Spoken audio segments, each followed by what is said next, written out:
Braking is all about friction. When you push the brake pedal, pads inside the calipers press against rotors to slow down the vehicle.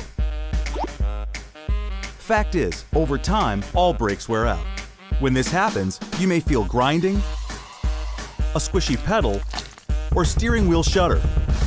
You may hear loud squealing sounds, smell a strange odor, or see the brake warning light in your dash.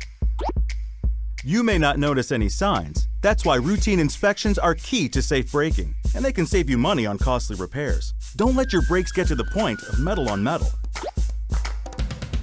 During inspection, each brake is checked for pad wear, rough spots on rotors, and signs of damage.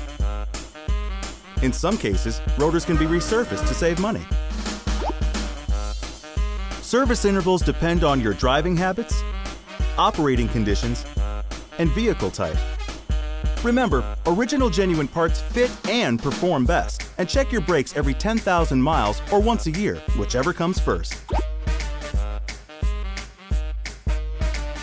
Call your local Ford dealer to schedule an appointment to see our factory-trained technicians.